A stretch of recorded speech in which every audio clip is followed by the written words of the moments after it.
برحب بيكم مرة تانية في قناة سيفتي بالعربي. النهاردة يبقى معانا ضيف مميز. Let's first welcome our distinguished guest for today, Mr. Mahyar Golabi. Thank you, Muhammad. Thank you for inviting me. It's an honor. It's a pleasure to be here. Pleasure is mine. Thank you. So, Mr. Mahyar is a group HSEQ and Sustainability Director in Cheiron Petroleum Corporation. He is a senior leader in OSH and environment as well as sustainability. He has the privilege to work in various positions in multiple and diverse organizations in different regions and countries as well. In addition, which is a pleasure for me, he is the first non-Arabic guest in قناة Safety بالعربي. Welcome. Thank you. Thank you, Muhammad. I'm looking forward to hear from you. Likewise. So I'm looking forward. It will be an interesting discussion and interview. Yeah, for sure. So let's start by a traditional question. I think, how many countries did you work in? Oh, the same question I've been asking. Any place that I go. I had the privilege and opportunity to work in over 20 countries, and that's by chance. It was not actually me who selected to go to those 20 countries. It was by chance. I had the privilege to work in companies that they were multinational companies, and they had different opportunities and different operations around the world. So I was young. I was not actually in the position to say no. So wherever and whenever they asked me to go, I said yes. Yeah. And this is why I had the chance to go to a different Interesting. place. So 20 countries. Yeah, interesting.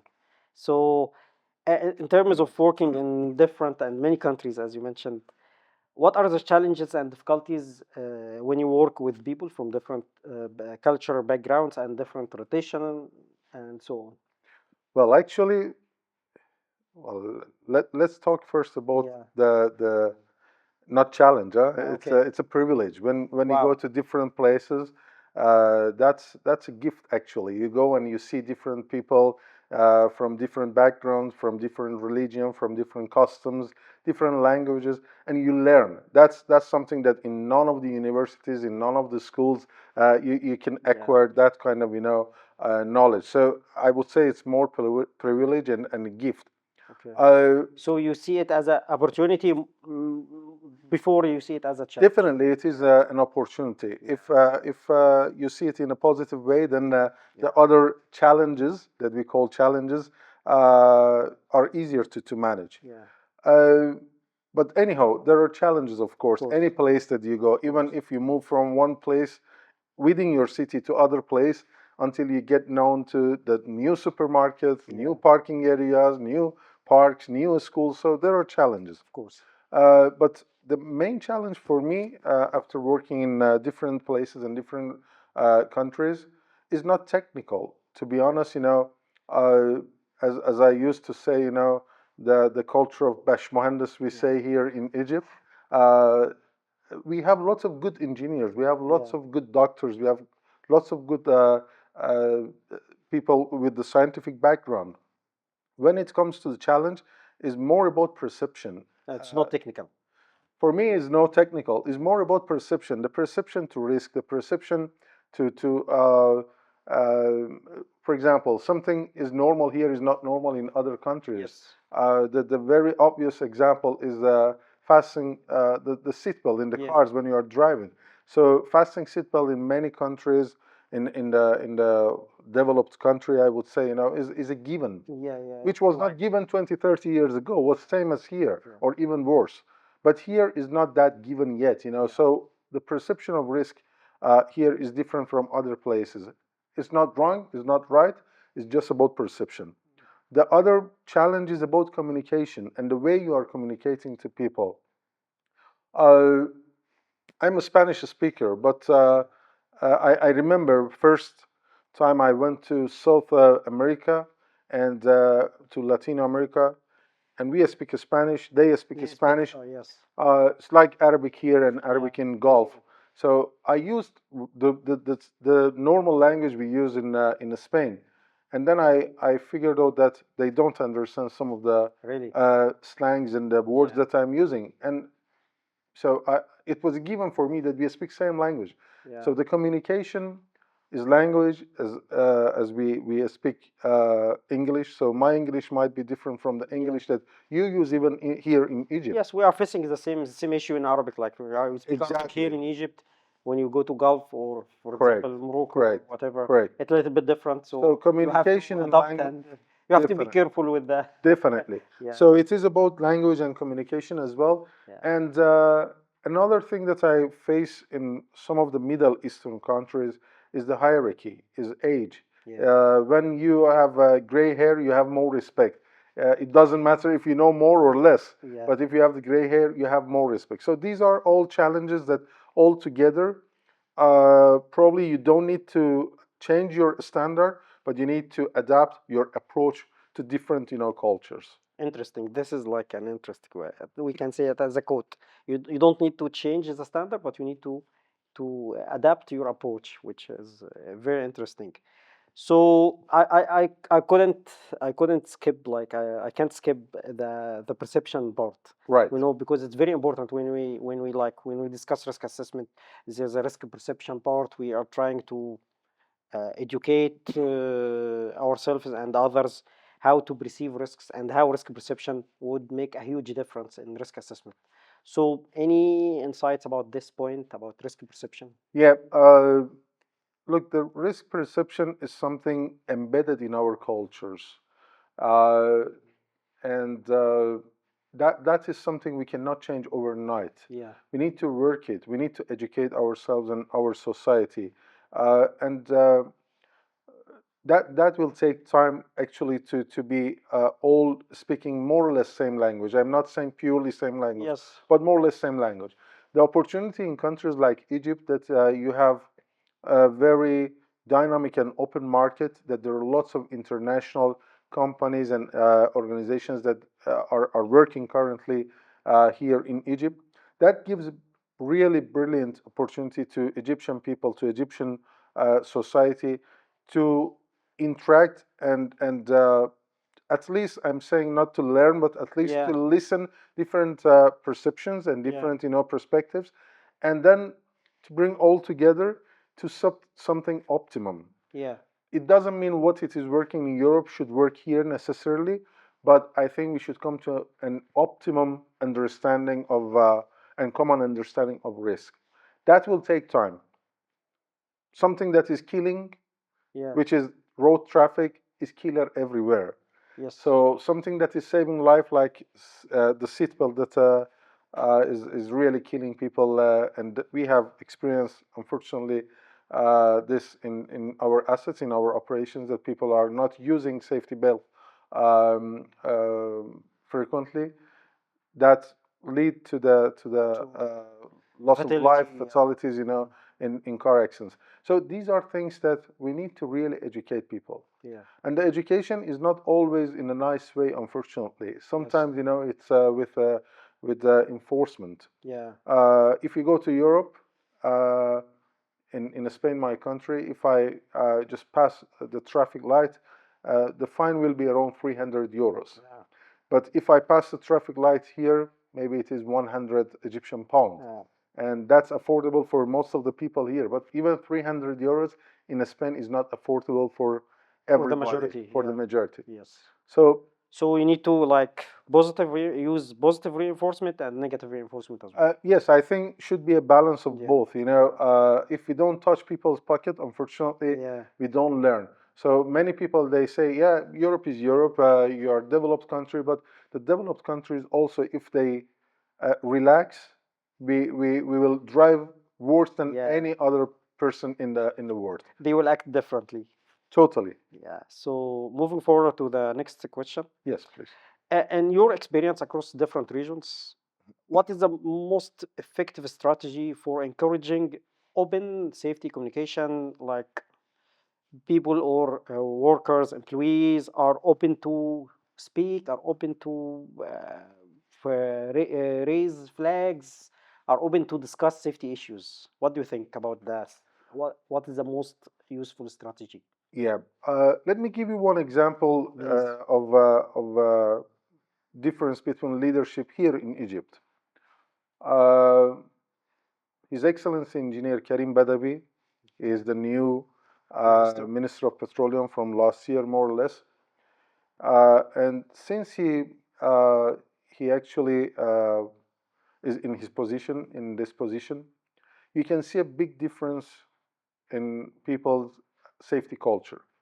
Wherever he goes, he is in full PPE. Yeah. Wherever he goes, he starts the meeting and the speeches by safety and safety moment. The same people that they were working in the same industry, you can compare the photos before Engineer Karim with the previous minister, with all my respect. Yeah. So they were going in jeans, all of them, and now you see the same people, they are going full PPE. Yeah. So this is a kind of leadership. It is all about leadership. When you have the right leadership who is giving space to people to openly speak, that will change the game. Yes. The main issue for people to not speak up is fear. They don't know what is waiting the other side of the wall. What Yes. will be the consequence in an environment with hierarchical kind of environment? You don't know if I'm opening my mouth. Is it the right place? Is it the right question? What will be the consequence? Will I be fired? Will I be having negative consequences? A bad conversation with my manager. Whatever. Exactly. So you don't know what are the consequences. But if you have right leaders, and the example is Engineer Karim Badawi. Yeah. People like him are really what we need in the industry. Yeah. People like him you don't see in many countries. I'm coming from, as I said, in 20 countries. And I can say, like him, probably he's the second one I've seen within the ministers that I work closely with them. So this is an opportunity for the country, and I believe the country and the industry that I work, oil and gas industry, we should get the most benefit of this kind of leaders that we have now in the sector. So we can say that based on what you said, like it's important to have the right leadership who is leading by example, Yeah. who is giving an area and a space for people to speak. Definitely. Yeah. The leader that is smoking in his office Yeah. is giving the example to people that, look, one day that you become manager like me, you become leader like me, you have the luxury to smoke in your office. Yeah. That's the example that we are giving to people. Yes. So yes. I had a bad experience. In a previous company, a CEO asked us to deactivate the smoke. So it means that safety is not for me. Yes, exactly. So when you become CEO, you can deactivate your detector. And he asked you can smoke in your He asked office. very kindly, could you please deactivate this one because I need to smoke? Yeah. So it's very difficult, right? So let's move to the future of OSH profession. What do you think about the future of OSH profession in the region and of course in Egypt as well? 15 years ago, I was in a place that I was speaking in front of a big number of people. And I said, I wish one day I'm the first HSE who will become jobless. And people, they ask me why. I said, because I wish everybody to understand HSE, to be HSE by himself, herself, that we don't need a department and professionals to work in HSE. That's my dream. Yeah. But I'm sure that will not happen soon. The thing is, we should move from compliance to, let's say, kind of risk-based HSE and then toward excellence. What is difference? The compliance is the minimum thing. Yeah. Is not the best thing. Is what the regulation is asking, is what the legislation is asking, is what the standard is asking. That's the minimum thing. Is not your excellence, is not your, let's say, your best achievement. So we need to move this to risk-based. Yeah, beyond the compliance. Yeah. Exactly, beyond compliance. So when we go to risk-based, all those tools that will change our culture, our perception, our mindset, our leadership are coming with the risk-based approach. Yes. And when we have the risk-based approach, we will think about excellence, Madina Fadala. Yeah, excellent. So that Madina Fadala or that excellency comes after these steps. Yeah. So this is like a journey. I see the future of Egypt region, because this country, I used to say years ago when Spain went to South America and Latin America to colonize, unfortunately, those places, the population of Spain was around 7 million. Today, the population of Egypt, just Egypt, I'm not saying all Middle East, is about 110, 120 million. Yes. And more than 50% are below 30 years old. So the average age in this country is 24, something less than 25 years old, which in Spain is above 40 years old. Yeah. If those years we had the resources that you have today, with that mindset, probably Spain would colonize the whole world. Colonize the whole world, yeah. Yeah. What I want to say that you have big resources, you have big energy and potential that many other places, many other countries, they don't have. Yes. And that's the young generation. So this is one. Second one are the mineral resources that you have in this country. I remember when we were in the school, we learned probably a lot more than Egyptian about Egypt and the history. We were studying that one of the most fertilized land in the world are around the Nile River and the around Delta. So you have resources here. You have mineral resources. You have mines. So in the whole region, I mean, Egypt is including whole region. You have lots of opportunities and lots of potentials. The future is in hand of Egyptian young people and the people in Middle East. Just you need to really unleash that energy. Yeah. To use it properly. To utilize it, Utilize it, yes, exactly.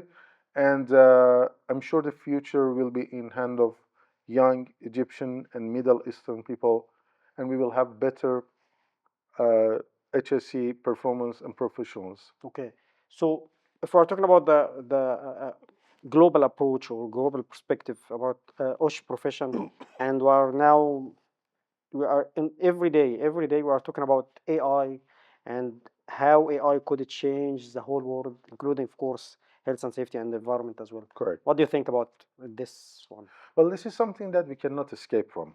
Yeah. AI, digitalization, all the learning machines, all this new stuff is not future, is present. Yes. People, they say future, but I think this is present. We have, for example, one project that we are working with the local provider, with Egyptian providers, because I'm big fan and big believer of developing the local content. Yeah. We are working now with the local young engineers, very recent startup company, to develop using AI vision and AI cameras to develop a kind of tool to improve road safety. Okay. So we will use these cameras inside the buses, and then we will analyze the people behavior, the driver behavior, and the people fastening seatbelt, not fastening seatbelt, standing when the car is actually, when the bus is moving. And we will use this to train people, to see the performance and to train them, to see the performance, measure and train them. This is one of the examples. Many other examples that we can use. I remember this technology being used many years ago, initiated by Shell in Singapore in the gas stations, and that was because they had issue with mobile use in the gas stations. They wanted to see how they can actually monitor people's behavior and to give early alert and alarm to those working around the gas stations that don't use your mobile when you're in the risky area. So this is one. The other one is digitalization. Digitalization in my previous company that I worked, it saved like 25-30% of the time that we were spending to manage data. It's not only the time, it's also about the accuracy, quality of the data, and also the number of KPIs, the number of outcomes that you can get from out of those data analysis. You will have better understanding, you will save time, and the time that your people are spending or probably wasting to go through the papers and data, so they can spend in other things, to develop other things, to think and develop themselves. I think that's the not only future, that's a present. Yes, and that's a future. present, but it's ongoing. So your message is like to use it, to try to utilize it, to like AI in Osh field. Well, the luxury and the opportunity that younger generation have comparing to my generation is they have free access to internet in all offices. Yes. In my age was not like this with dial-up, with you know, Yes. very limited speed of internet, limited access. I remember when I was working offshore on the platforms and on the rigs, even we didn't have access to telephone to call every day Yes. home. Today, everybody offshore working, they have access to internet, on WhatsApp, on all those social media. So it's different era. I always encourage younger generation that they are joining the company and they are coming to work. Don't waste your time. Go and use YouTube. Yes. Go and use different channels, different social means, and different, you know, learning platforms that you have free internet. You have time. Go and learn, Yes. use it because you have the opportunity to use it. Develop what you think can work for you, Yes. and then over the time you can even market it, commercialize it, and that is benefit for your company and for yourself if you are working for yourself. Perfect. Perfect. So moving forward to, we can say, my last question about integration of health and safety, environment, and sustainability. What do you think about the, because integration usually with topics would face some kind internal resistance in some companies. What do you think about how we can achieve this kind of integration, or how we can improve the two pillars together, and how we can ensure that sustainability is working in the right direction and is working also to improve health and safety? Well, when we say integration, sustainability, and HSE, first we should understand what is sustainability, what is HSE.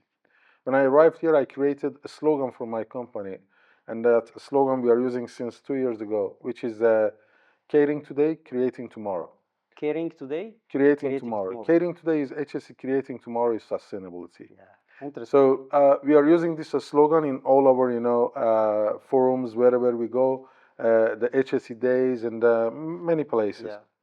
Caring today is day-to-day HSE job that we are taking care of people's safety, health, and also the environment. Sustainability, I hope one day we get rid of HSE and we just use Yeah. sustainability, because that is the word that will cover all HSE Yeah. and many other areas. More comprehensive. Sustainability is nothing new, Bashmandas. Yes. Today I was discussing with some of the colleagues. We said when I was child, I was sharing my clothes and my shoes with my younger brother. Yes. And we used to do yeah, this. we used to. This is circular economy. Yeah. This is sustainability. We are not throwing anything. We are not having, you know, 5 TVs at home. We are not having 3 cars at home. One car for one family, or maybe for one family and other, you know, friends and other, you know, neighbors. But today, why we are using sustainability? Because I think we should back to the principles. We forgot what were our principles as human. We learned over the time, over the history, how to maximize the use of our resources. But then with the capitalism and with the old the economy that's improved over the last, let's say, decades, we forgot our principles, and we were really became more consumer kind of, you know, people. So I think no is going back to the principles. Sustainability is going back to the principles. When we talk to the managers or internal discussions to really convince people support sustainability, depends to who we are talking. If we are talking to finance today, most of the banks, most of the investors, investment institutions, they are forcing companies, they are forcing organizations to have KPIs, to have monitoring system, ESG, transparency. So sustainability, finance people today, they are understanding what is the value of sustainability, even if it is just by force and just driven from money point of view, Yeah. they understand. If we are talking with operational people, we need to talk the operational language. So how sustainability can help, for example, the flare gas, I can use it, to generate power with the gas generation. That will reduce. Or you can easily consider it as a waste. Or as a waste. Yeah. So as a waste means that you are wasting it. Yeah. That's a resource that you are wasting. But if you are reusing it, you bring it back to the cycle to generate power from the flare gas, for example. So you are reducing the diesel consumption. Yes. That is a big amount. And by number, I can tell you, in most of our JVs, we are doing this, and we are reducing the cost of operation. Yes. So that cost that I'm saving, we are saving, that can go to develop, new projects, Yeah. to drill new well, improve the It's the production. very good example. So these are, it is important to again, your approach should be adapting your approach. Yes. You need to adapt your approach to who you are talking to and what is the language you are going to use. Different people, different interested bodies, we need to use their language, and that's key for me. Perfect. So this is the end. Thank you very much. Thank you. Thank you, Mohammed. Much appreciated. It's been a pleasure and honor for me. Thank you. The pleasure is mine, and I really enjoyed this time spending with you. Thank you. وفي النهاية بشكركم، وانتظرونا في فيديوهات جديدة على قناة سيفتي بالعربي.